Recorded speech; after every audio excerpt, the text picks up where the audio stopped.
லவ்தேத்து இயேசுஸ் கிறிஸ்துஸ். இயேசு கிறிஸ்துவுக்கு புகழ். தமிழ் கூறும் நல்லுலகில் வாழும் அனைத்து அன்புள்ளங்களுக்கும் வத்திக்கான் வானொலியின் வணக்கம். இறைவன் உங்கள் உள்ளத்தையும் இல்லத்தையும் தன் அன்பாலும் அருளாலும் அமைதியாலும் இன்றும் என்றும் நிரப்புவாராக.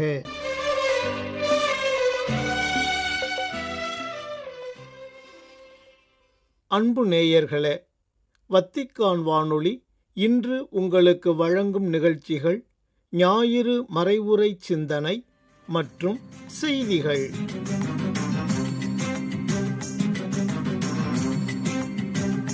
பொதுக்காலம் 2ஆம் ஞாயிறு. புனித வாழ்விற்கு சான்றுகளாவோம். உன் பாதம் சரணாகின்றே,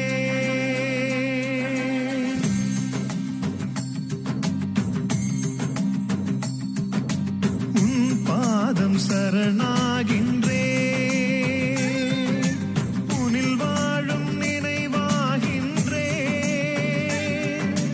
உனை பிரிய உறவாகின்றே, உனை சேரும் உயிராகின்றே, உன் பாதம் சரணாகின்றே. உண்மையான நட்புக்கு முன்னால் சாதி மத ஏற்றத்தாழ்வு ஒரு தடையாக இருக்க முடியாது என்பதற்கு எடுத்துக்காட்டாக வாழ்ந்து காட்டியவர்கள் திமுகவின் முன்னாள் எம்எல்ஏவான மு. அரங்கநாதனும் அவரது ஆருயிர் நண்பர் ராமசாமியும். குன்னூர் திமுகவின் முன்னாள் எம்எல்ஏவான 82 வயது நிரம்பிய மு. அரங்கநாதன் 2014ஆம் ஆண்டு நவம்பர் மாதம் 10ஆம் தேதியன்று உடல்நலக்குறைவால் இறந்து போனார். அவரது இறுதி ஊர்வலத்தில் தனது உயிர் நண்பனுக்காக தீச்சட்டியை பிடித்து கொண்டு நடந்தார் ராமசாமி. தலித் இனத்தைச் சேர்ந்தவரான அரங்கநாதனின் தோள்களில் எப்போதும் கருப்பு சால்வைதான் இருக்கும். அந்த அளவுக்கு திராவிட கொள்கைகளை தீவிரமாக கடைபிடித்தவர் அவர். திருமணம் செய்து கொள்ளாமலேயே சமுதாய பணியாற்றியவர். அரங்கநாதனின் நண்பரான ராமசாமிக்கு அப்போது வயது 60. இவர் ஐயர் வகுப்பைச் சேர்ந்தவர். திருமணமான இவருக்கு 4 பிள்ளைகள். குன்னூர் கோவில் சாலையில்தான் ராமசாமியின் வீடு இருக்கிறது. அந்த வீட்டின் ஓர் அறையில்தான் அரங்கநாதன் தன் கடைசி காலம் வரை வாழ்ந்து வந்தார். இருவரும் தொடக்க காலத்திலிருந்தே ஒரு கடையில் வேலை பார்த்துள்ளனர். அப்போதுதான் இருவருக்குமிடையே நட்பு வளர்ந்திருக்கிறது. இருவரின் முதல் எழுத்தை வைத்தே ஆர் இரும்பு கடை என்ற பெயரில் கடை ஒன்றை வைத்திருந்தனர். ராமசாமியின் பிள்ளைகள் அனைவரும் அரங்கநாதனை தங்கள் குடும்பத்தில் ஒருவராக கருதி அவரை அப்பா என்று அழைத்ததுடன் மிகுந்த அக்கறையுடன் அவருக்கு பணிவிடை செய்துள்ளனர். நாங்கள் இருவரும் எப்போதும் ஒன்றாகத்தான் சாப்பிடுவோம். எங்கள் நட்புக்கு அன்பை தவிர வேறு எந்த எதிர்பார்ப்பும் இருந்ததில்லை. கடுமையான உழைப்பு, முடிந்தவரை நேர்மை என்பதுதான் எங்களுடைய லட்சியம். அந்த லட்சியத்தை காப்பாற்றுவதில் நாங்கள் இருவருமே மிகவும் உறுதியாயிருந்தோம். எங்கள் வீட்டில் நிகழும் எல்லா சுப நிகழ்ச்சிகளிலும் அரங்கநாதன் கலந்து கொள்வார். அவர் இல்லாமல் எந்த ஒரு நிகழ்ச்சியும் எங்கள் வீட்டில் நிகழ்ந்ததில்லை. இப்போது அவர் என்னை விட்டு பிரிந்து போனதை என்னால் தாங்கிக் கொள்ள முடியவில்லை. இனிமேல் என் நண்பர் வரமாட்டார் என்பதை என் மனது ஏற்றுக்கொள்ள மறுக்கின்றது என்று ராமசாமி தனது ஆருயிர் நண்பரான அரங்கநாதனை குறித்து சான்று பகர்ந்தார். அன்பர்களே, திருவருகை காலம் மற்றும் கிறிஸ்து பிறப்பு காலத்தை கடந்து இன்று நாம் பொதுக்காலத்தின் 2ஆம் வாரத்திற்குள் நுழைகின்றோம். இன்றைய வாசகங்கள் நாம் ஒருவருக்கொருவர் நற்சான்று பகரக்கூடிய அளவிற்கு தூய வாழ்வு வாழ்வதற்கு நமக்கு அழைப்பு விடுக்கின்றன. முதல் வாசகத்தில் உலகம் முழுவதும் இறைவன் தரும் மீட்பை கொண்டு செல்வதற்கு ஒளியாக இறைவாக்கினரான எசாயாவை எடுத்துக்காட்டி இப்பணியினை அவர் எளிதாக செய்ய முடியும் என்று ஆண்டவராம் கடவுள் அவரை குறித்து சான்று பகர்கின்றார். அதே வேளையில் சிதறுண்ட மக்களை ஒன்று திரட்ட தாயின் கருப்பையிலிருந்தே தன்னை ஊழியனாக தேர்ந்து கொண்டதாகவும் ஆண்டவரின் பார்வையில் தான் மிகவும் மதிப்பு பெற்றவன் என்றும் பேரன்பு கொண்ட கடவுளை பற்றி சான்று பகர்கின்றார் எசாயா. இன்றைய நற்செய்தி வாசகத்தில் திருமுழுக்கு யோவான் நமது ஆண்டவர் இயேசுவை பற்றி நற்சான்று தருகின்றார். இப்போது அமைந்த மனதுடன் நற்செய்தி வாசகத்திற்கு செவிமடுப்போம். இயேசு தம்மிடம் வருவதைக் கண்ட யோவான், இதோ கடவுளின் ஆட்டுக்குட்டி, ஆட்டுக்குட்டியாம் இவரே உலகின் பாவத்தை போக்குபவர். எனக்குப் பின் வரும் இவர் என்னைவிட முன்னிடம் பெற்றவர், ஏனெனில் எனக்கு முன்பே இருந்தார் என்று நான் இவரை பற்றியே சொன்னேன். இவர் யாரென்று எனக்கும் தெரியாதிருந்தது. ஆனால் இஸ்ரேல் மக்களுக்கு இவரை வெளிப்படுத்தும் பொருட்டே நான் வந்துள்ளேன். தண்ணீரால் திருமுழுக்கு கொடுத்தும் வருகின்றேன் என்றார். தொடர்ந்து யோவான் சான்றாக கூறியது, தூய ஆவி புறாவைப் போல வானிலிருந்து இறங்கி இவர் மீது இருந்ததைக் கண்டேன். இவர் யாரென்று எனக்கும் தெரியாதிருந்தது. ஆனால் தண்ணீரால் திருமுழுக்கு கொடுக்கும்படி என்னை அனுப்பியவர், தூய ஆவி இறங்கி யார் மீது இருப்பதை காண்பீரோ அவரே தூய ஆவியால் திருமுழுக்கு கொடுப்பவர் என்று என்னிடம் சொல்லியிருந்தார். நானும் கண்டேன், இவரே இறைமகனெனச் சான்றும் கூறி வருகின்றேன். பிரியமானவர்களே, இன்றைய உலகில் பொறுப்பில் இருக்கின்ற தலைவர்கள் தூங்கும்போது கூட காலை ஆட்டிக்கொண்டே தூங்க வேண்டும். இல்லையேல் அவர் இறந்து விட்டார் என்று கூறி இன்னொருவர் அவர் பதவியை பறித்து கொள்வார் என்று நகைச்சுவையாக கூறுவதுண்டு.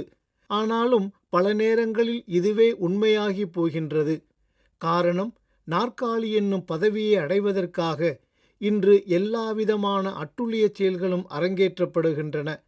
பொறுப்பு என்பது மக்களுக்கு பணியாற்றுவதற்காகத்தான் என்பதை மறந்து நாம் பெரும் பதவிகள் வழியாக பெயரும் புகழும் செல்வாக்கும் பெற வேண்டும் என்பதற்காக நிகழ்த்தப்படும் மனிதாபிமானமற்ற செயல்கள் மக்களின் வாழ்வை நிர்மூலமாக்கி வருகின்றன. இது துறவு வாழ்விலும் தற்போது அதிகம் காணப்படுகின்றது என்பது மிகவும் வருத்தத்துக்குரியது. எருசலேமிலுள்ள யூதர்கள் குருக்களையும் லேவியர்களையும் திருமுழுக்கு யோவானிடம் அனுப்பி, நீர் யார் என்று கேட்டபோது அவர் நான் மெசியா அல்ல என்று வெளிப்படையாக கூறி மறுக்காமல் ஒப்புக்கொண்டார். அப்படியானால் நீர் யார், நீர் எலியாவா என்று கேட்டபோதும் அவர் நானல்ல என்றார். மூன்றாவது முறையாக நீர்தாம் வரவேண்டிய இறைவாக்கினரா என்று கேட்டபோதும் அவர் இல்லை என்று மறுமொழி கூறியதுடன் தான் ஆண்டவருக்கான வழிகளை செம்மைப்படுத்த வந்தவன் என்பதை மிகவும் தாழ்ச்சியோடு அவர்களிடத்தில் பதிவு செய்கின்றார். திருமுழுக்கு யோவான் நினைத்திருந்தால் தானே மெசியா என்று சொல்லியிருந்திருக்க முடியும். காரணம், அவரைச் சுற்றியும் எண்ணற்ற மக்களும் சீடர்களும் இருந்தனர். ஆனால் அவர் அப்படி செய்யவில்லை. தன்னை முன்னிலைப்படுத்தி கொள்ளாமல் ஓர் உண்மையான கதாநாயகனின் வெற்றிக்கு திரைக்கு பின்னாலிருந்து உழைக்கும் ஓர் உண்மை தொண்டனாகவே தன்னை நிலைநிறுத்தி கொண்டார். மேலும் தன்னை ஒரு விதையின் வெளிப்புறத்தில் உள்ள ஓடாகவும் மீட்பராகிய இயேசுவை அவ்வோட்டின் உள்ளிருக்கும் உயிர்தரும் விதையாகவும் வெளிப்படுத்துவதாகவும் நாம் ஒப்பிடலாம். விதை ஒன்றை நாம் மண்ணில் நடும்போது என்ன நிகழ்கிறது? அதிலுள்ள விதை விருட்சமாகி வெளியே வரும்போது தனக்கு கொடுக்கப்பட்ட கடமையை செய்து முடித்து விட்டதாக கருதி அந்த ஓடு விதையிலிருந்து விடைபெற்று கொள்கிறது. அவ்வாறுதான் திருமுழுக்கு யோவானும் செயல்படுகிறார்.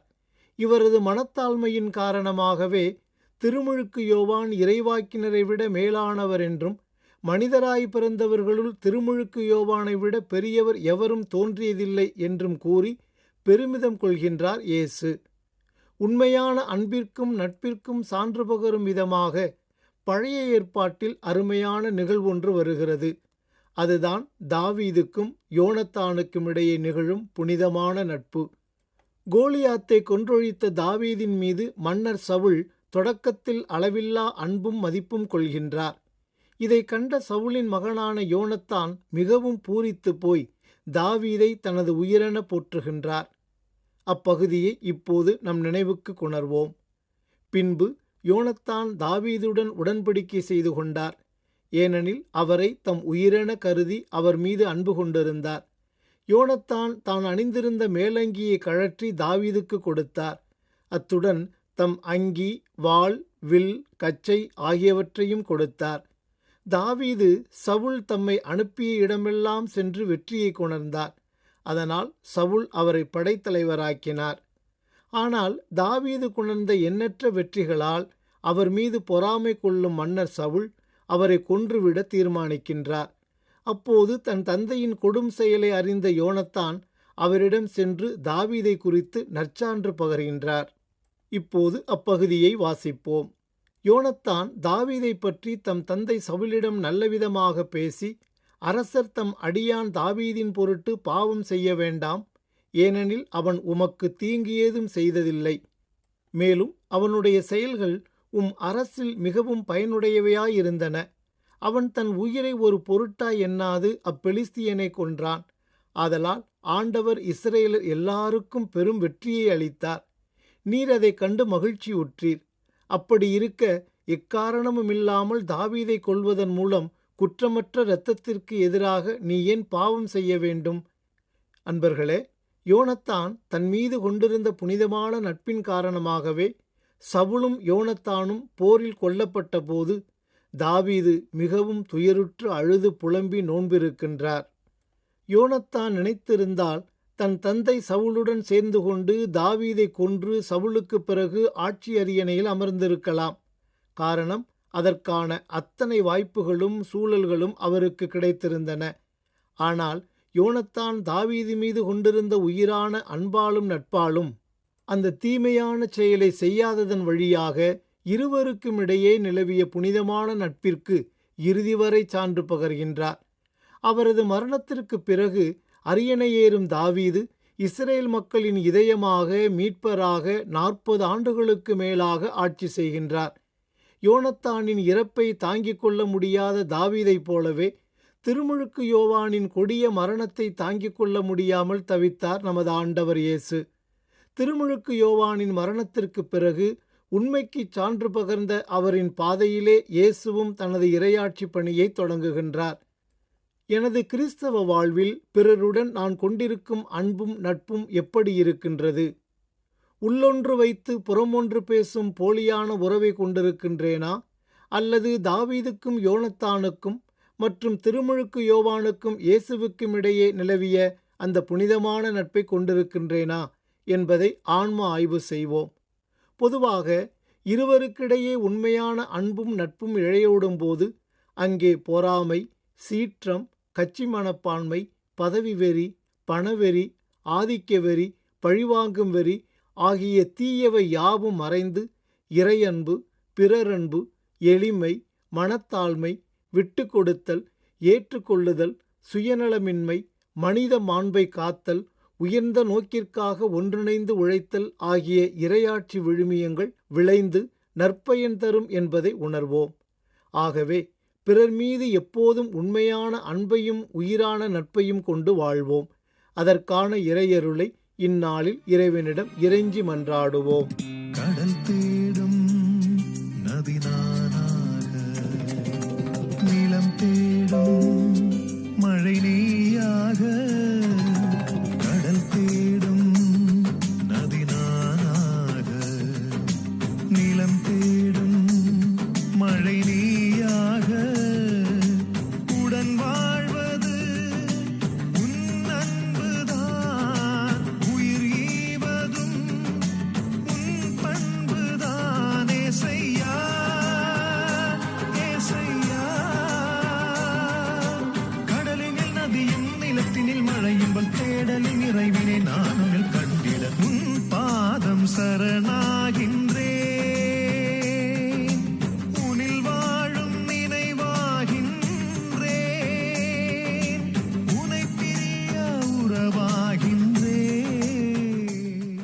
புனித வாழ்விற்கு சான்றுகளாவோம் என்ற தலைப்பில் இன்றைய ஞாயிறு சிந்தனையை உங்களுக்கு வழங்கியது வத்திக்கான் வானொலி.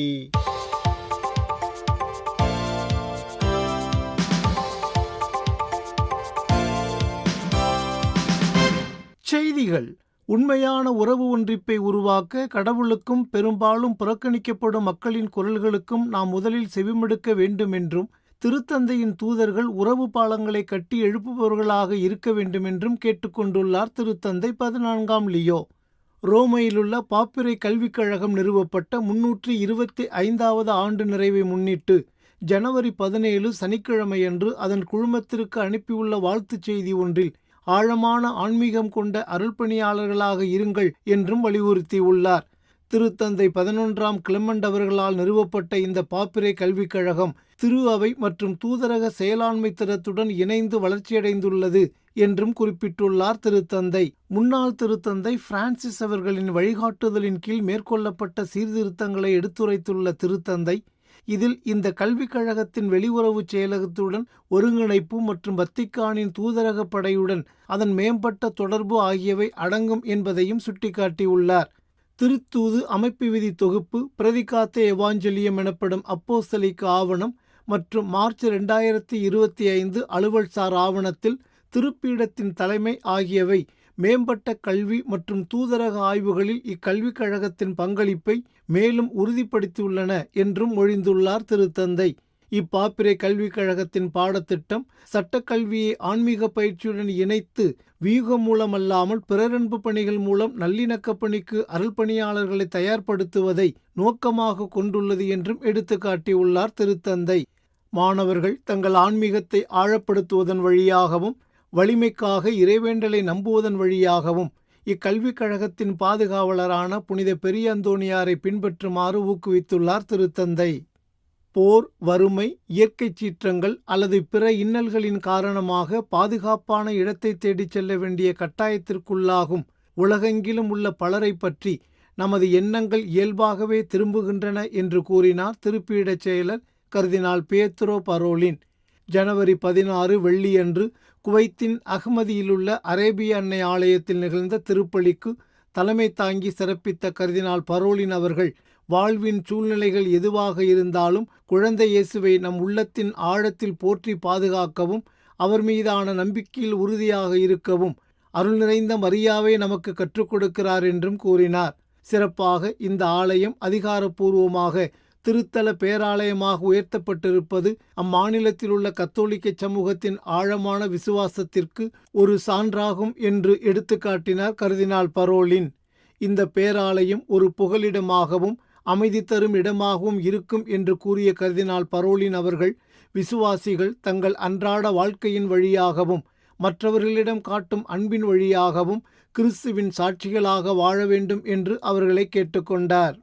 மேலும் வெவ்வேறு கலாச்சாரங்கள் மற்றும் மதங்கள் சங்கமிக்கும் இந்த நாட்டில் கத்தோலிக்கர்கள் அமைதியின் தூதுவர்களாக இருக்க வேண்டும் என்று வலியுறுத்தினார் கர்தினால் பரோலின்.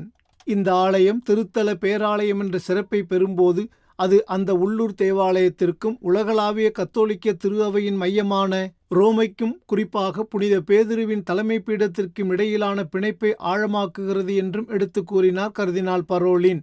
1948 ஆண்டு குவைத்தின் எண்ணெய் வயல்களில் பணியாற்றுவதற்காக வந்த வெளிநாட்டு தொழிலாளர்கள் பாலைவனத்தின் நடுவே தங்களின் வழிபாட்டிற்காக ஒரு சிறிய அறையை உருவாக்கினர் என்றும் அரேபிய அன்னைக்கு அர்ப்பணிக்கப்பட்ட அந்த சிறிய இடமே இன்று உலக புகழ் பெற்ற பேராலயமாக வளர்ந்து நிற்கிறது என்று நெகிழ்ச்சியுடன் பேசினார் கர்தினால் பரோலின். இந்தியாவின் பொதுநிலையினருக்கான முதல் பாதுகாவலராக புனித லாசரஸ் தேவசகாயம் அறிவிக்கப்பட்டதை குறிக்கும் வகையில் ஜனவரி 14 புதன்கிழமையன்று ஆரல்வாய் மொழியின் காற்றாடி மலையில் உள்ள தேவசகாயம் திருத்தலத்தில் இடம்பெற்ற சிறப்பு நிகழ்வில் 10,000க்கும் மேற்பட்ட விசுவாசிகள் ஒன்று கூடினர். இந்த விழாவின் நன்றி திருப்பலியை இந்தியா மற்றும் நேபாளத்திற்கான திருப்பிட தூதர் பேராயர் லோயோபோல்தோ ஜிரெல்லி அவர்கள் தலைமை தாங்கி சிறப்பித்தார். அவருடன் 16 ஆயர்கள், 200 அருள்பணியாளர்கள் மற்றும் ஏராளமான இருபால் துறவியரும் பொதுநிலை விசுவாசிகளும் பங்கேற்றனர். புனிதத்துவம் என்பது அன்றாட குடும்ப வாழ்க்கையிலும் பொது வாழ்விலும் வாழப்பட வேண்டிய ஒன்று என்பதை புனித தேவசகாயத்தின் வாழ்க்கை நிரூபிக்கிறது என்று பேராயர் ஜிரெல்லி அவர்கள் குறிப்பிட்டார். இந்த புனிதரின் துணிவும் ஆழமான விசுவாசமும் இன்றைய சவால்களுக்கு மத்தியில் கத்தோலிக்க பொதுநிலையினர் தங்கள் விசுவாசத்தை ஆழப்படுத்தவும் சமூகத்திற்கு பணியாற்றவும் ஊக்கமளிக்கின்றன என்று கோட்டாறு மறைமாவட்டத்தின் ஆயர் நசரின் சூசே அவர்கள் கூறினார். இத்துடன் வத்திக்கான் வானொலியின் தமிழ் ஒலிபரப்பு நிறைவு பெறுகின்றது. வணக்கம்.